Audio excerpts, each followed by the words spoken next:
I buried my wife.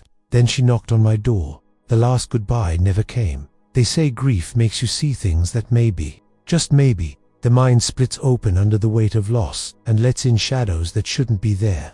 I never believed that, not until the day I buried my wife, and then heard her knock at my door. My name's Ellis Monroe. Been a gravedigger in Eldershade Cemetery for over 32 years. I've buried soldiers, babies, drunks, preachers, even the sheriff himself, but nothing ever prepared me to bury her Margaret, my wife, my heart, the only person who ever made the silence of death seem less unbearable. She died in her sleep, peacefully, they told me. The coroner said it was her heart, but I knew better. Something had changed in her those last few weeks. She grew quiet, not the calm kind, but the kind that listens to things no one else can hear.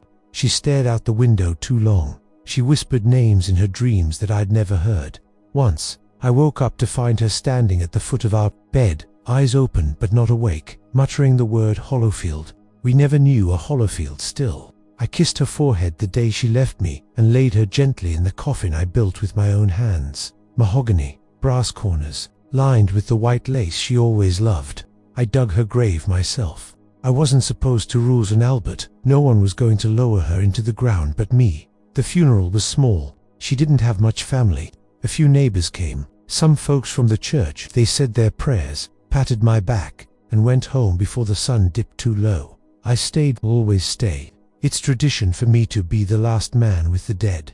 That night, I sat by her grave long after the stars claimed the sky. It was cold, but I didn't feel it. I was numb in ways I didn't have words for, and that's when I first heard it. The knock. 3 soft taps on wood. At first, I thought it was wind or some damn animal scurrying through the trees, but then it came again, clearer, closer. 3 knocks, and they were coming from below. I froze. I wanted to laugh, to brush it off as fatigue or grief, but my breath caught in my throat like it was tied in a noose. I stepped back from the grave. My shovel fell to the ground with a thud I barely heard. Nothing more came that night. No knocks, no whispers. Just the wind whistling low through the branches, like it was warning me to leave. I told myself it was my mind playing tricks. I told myself that until 3 nights later, when someone knocked on my front door, and I opened it to find a woman, soaking wet from the rain, shivering, barefoot and wearing the same white lace dress I'd buried my wife in. She looked up at me with wide, tear-streaked eyes. "Ellis," she whispered, "why did you leave me there?" My blood turned to ice, because the woman at my door was Margaret. The woman in the rain was my wife, but not. I didn't move. Couldn. Single quotes T. Every part of me screamed to slam the door shut, to pray, to run, to scream anything but stand there with my mouth open like a fool and my heart thundering in my ears. But I just stared at her. Margaret. Or something wearing her face. The rain poured behind her like a curtain, lightning breaking the sky in crooked veins of light. Her dress, the white lace I had laid her to rest in, clung to her skin, soaked and heavy. Her feet were caked in mud, and her hands, God, her hands were pale as bone and trembling. "Ellis," she said again, her voice raw. "It's so cold." I stepped back, not forward, back, because I remembered her funeral like a photograph burned into my brain. I remembered nailing that casket shut. I remembered hearing the dirt fall onto her coffin like 1,000 tiny heartbeats, stopping one by one. I remembered lowering her into the earth. I buried her, and yet, there she was. She stepped across the threshold before I could stop her, tracking mud and rainwater onto the floorboards. I don't know why I didn't stop her. Maybe because some part of me wanted her to be real. Maybe because I was afraid of what would happen if I told her to leave. She walked slowly, looking around the room like it was unfamiliar, like she'd forgotten it all. She trailed her fingers along the old wooden dresser we bought the year after we married. Her eyes paused on the photo of us at the county fair. Her smile caught forever in grainy black and white. She touched it gently. Her lip trembled. "I missed you," she whispered. I stared. This isn't possible." She turned to me slowly, and her eyes, those deep, dark eyes I knew better than my own reflection, looked like they were drowning in something I couldn't name. "You left me in the dark," she said. "You nailed it. Shut. You heard me, Ellis. You heard me." "No," I choked. "No, I didn't. I knocked." Her voice cracked. "And you just walked away." I felt dizzy, sick, My knees nearly buckled, because what if, God help me, what if I had heard something that night? What if I buried her alive? But no, she was cold when I found her. The doctor confirmed it. Rigor mortis had set in. There was no mistake, no doubt, unless I looked closer. That was Margaret's face, Margaret's voice, Margaret's memories, but her skin was wrong. There was no warmth to it, no breath fogging the air, no rise and fall of her chest. Her eyes looked alive, but the rest of her dead, still hollow. She came closer. Her hand brushed my cheek. I flinched. "You don't believe it's me," she said quietly. "I don't know what I believe." She smiled, a sad, bitter thing. Then asked me something only I would know. My mouth went dry. I could barely breathe. But I asked, "What did you whisper to me the night before your heart gave out?" She didn't even blink. "Promise me you'll never bury me in Eldershade." Her voice dropped to a whisper. "You said you had no choice." I staggered back. My breath caught. That was true. She had said that. I never told anyone. I whispered, "How are you here?" She shook her head. "I don't know."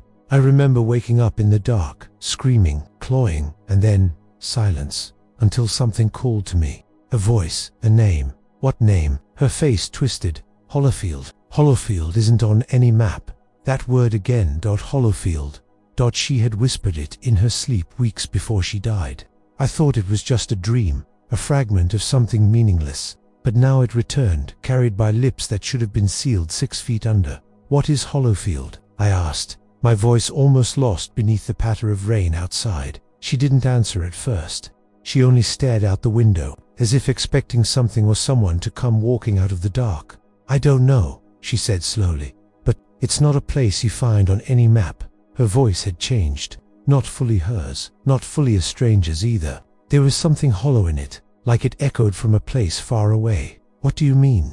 Margaret finally turned back to me, and her expression was off, like she was holding in something that didn't belong to her. "I mean," she said, "Hollowfield finds you."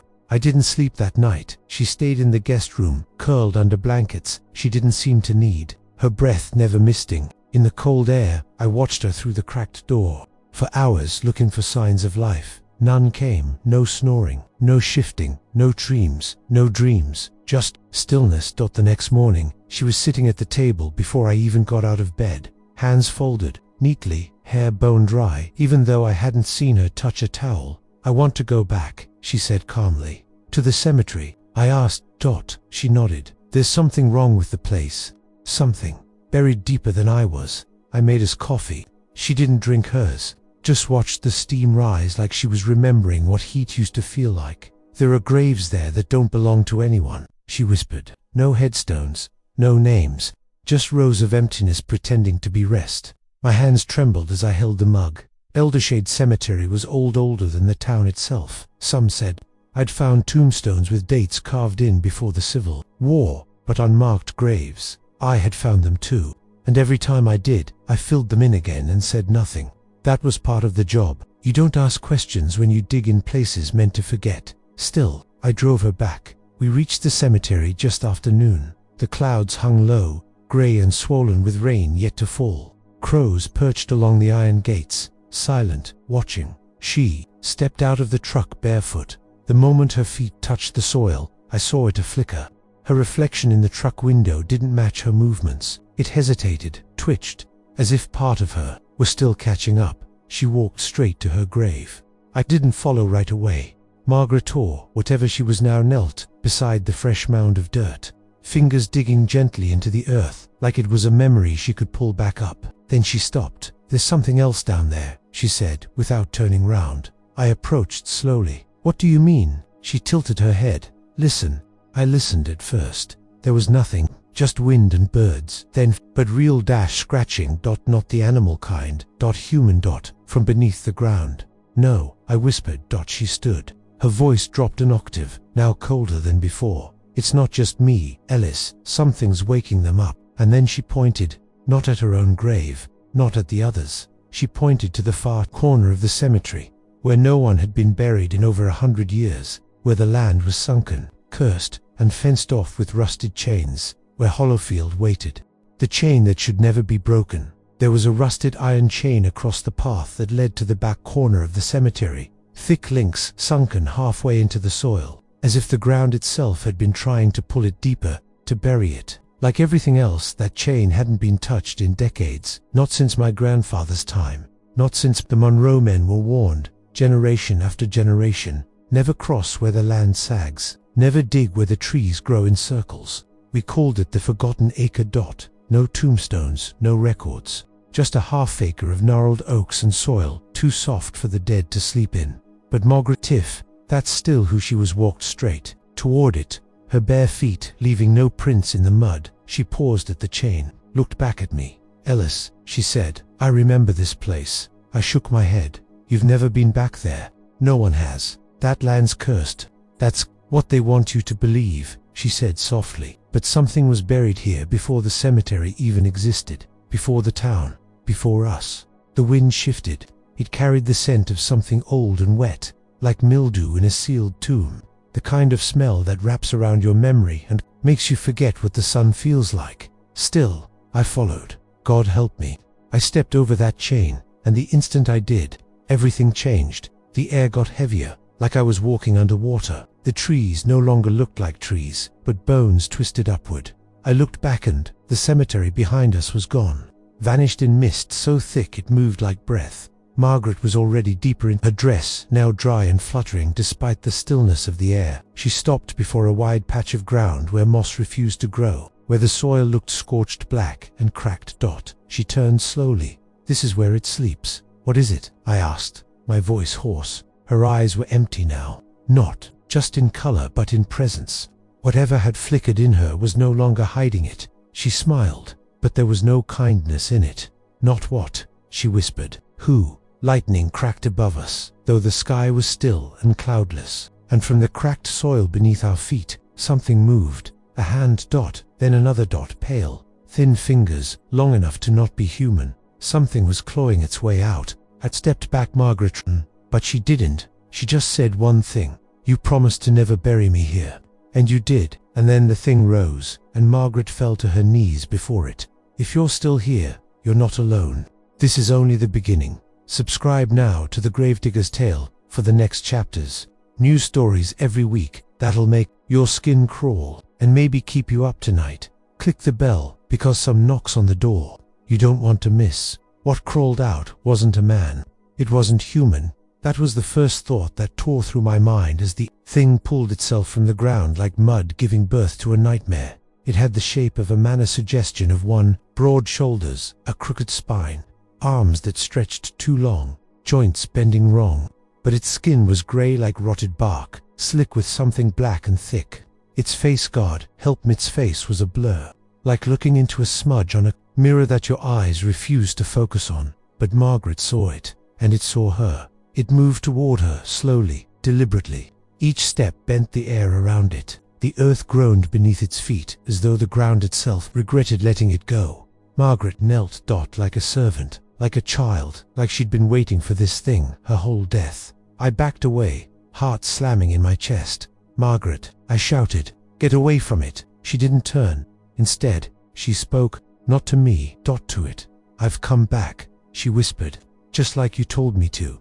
The creature crouched. A long, crooked hand reached out and touched her forehead. The air shimmered, and for a second, a horrible, quiet second, I saw my wife again. Truly saw her. Tears welled in her eyes as she looked at me. "Ellis," she sobbed, "I can't stop it. I tried to stay buried." "What is it?" I cried. "What have you brought up?" Her lips trembled. "It's older than the dead, older than the names we put on stones. It was buried, by mistake, by fear, and now it's hungry again." The thing turned toward me. No eyes, but I could feel it seeing. It took a step, and another. The trees shook, though there was no wind. My breath froze in my throat. Margaret stood and placed herself between us. "No," she said, "he's not part of the pact. He never was." The creature hissed a sound like wind through broken glass. "He buried you," it rasped. "He broke the promise. The soil knows his name." I tried to run, but my feet didn't move. The roots beneath the forest floor had wrapped around my boots, holding me like chains. Then I felt it, a sharp pain in my chest. like something inside me was being claimed. Margaret turned, eyes wide. No, not him. You promised me. The creature bared its teeth, jagged, wet, and far too many. I promised you eternity, it growled. Not mercy. Then everything went black. I woke up on my front porch, alone, soaked in dirt, and holding a piece of lace in my hand, the same lace from Margaret's burial dress, but she was gone. No footprints, no signs of her at all. I ran to the cemetery. Her grave was still there, fresh, untouched. The name carved clean on the stone, Margaret Lynn Monroe, 1957 to 2023, but something was different. At the base of the headstone was a second name, carved roughly. Recently, mine, Ellis Monroe, 1954, and below it, in tiny etching, I swear wasn't there before. The soil remembers what you bury. Want to know what happened next? The story's just getting darker. Subscribe now to the Gravedigger's Tale, and don't forget to hit the bell, because the next knock may not be on the door. It may come from below. The soil keeps secrets, but not forever. I didn't go to work the next day. For the first time in 32 years, I ignored the sunrise, let the calls go unanswered, and sat in silence at my kitchen table, staring at that strip of lace like it was a snake coiled in my hand. I didn't dream. I didn't sleep. Every time I closed my eyes, I heard Ether knocking. 3 slow taps, from the floor, from the walls, from beneath my bed. I'd check, always. Nothing but the lace stayed dry, clean, untouched by the mud. She had risen from I didn't dare go back to the forgotten acre. Yet, but the name wouldn't leave me. Hollowfield. Like a splinter in the mind, invisible but always throbbing. I tried researching it. No town, no district, no grave. But then I found something. An old journal tucked in a trunk in my attic belonged to my grandfather, the first Monroe gravedigger of Eldershade. One entry, dated October 3rd, 1921. Buried a boy today who came from Hollowfield. No record of birth, no kin. The priest refused the rites, said the child was marked. Said Hollowfield folk don't stay dead long. I told them to burn the body. They refused, so I buried it beneath the twisted trees, far from the others, and I chained the ground shut. I dropped the book, the child, the curse, the chains, the thing that had touched Margaret. It had been waiting for years, maybe decades, and I had broken the seal that night. Something returned. Not Margaret, not the creature, but something worse. I heard voices outside. Not one, dozens, whispering in chorus, like a choir of children humming lullabies underwater. I peered through the curtains. The cemetery beyond the trees glowed, a faint green pulse, like veins beneath the ground were pumping something not quite blood. And then movement. From the corner where the chain had been. Figures. Crawling, not walking, not standing. Crawling. I grabbed the lantern and the shotgun I swore I'd never use again and ran. When I got there, the chain was snapped in half. Something had chewed through iron like it was sugar. And carved into the wood of the nearest tree, in long, deep slashes. The soil forgives nothing. I turned on, saw a hand reaching up from a grave that hadn't been dug yet, aside.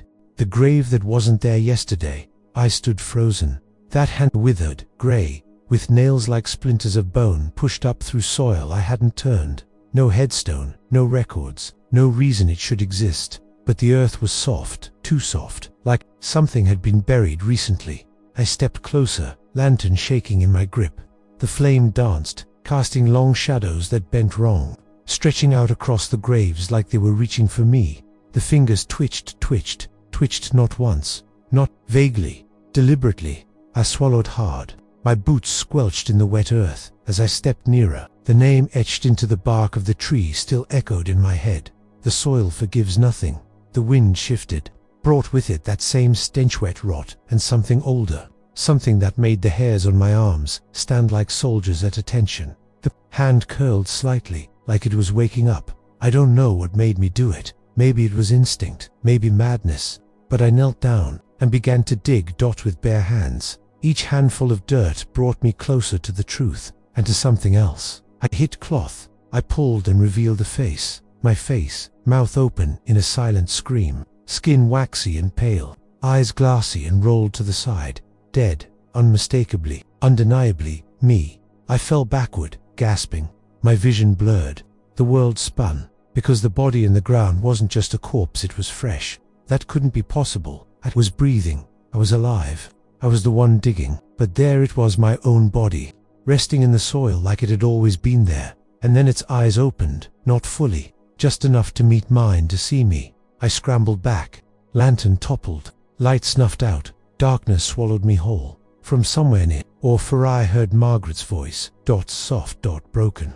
I told you, Ellis, you left me in the dark.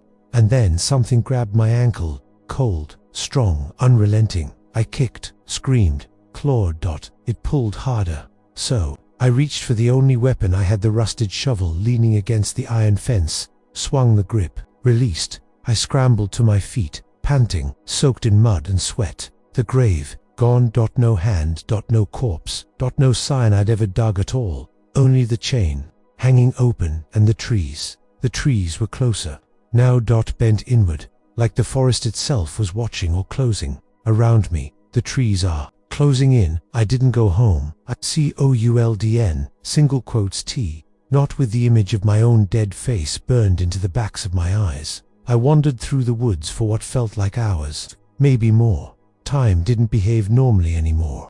The sun hadn't risen, and my watch was stuck at 3:33 a.m., no matter how many times I tapped it. Eventually, I found myself at the caretaker's shed on the far edge of the cemetery. I'd only used it a few times, mostly storage for tools and chemicals I didn't want near the chapel or the graves. But it was locked. Even though I always left it open, I found the spare key under a rock behind the rain barrel, exactly where I left it 20 years ago.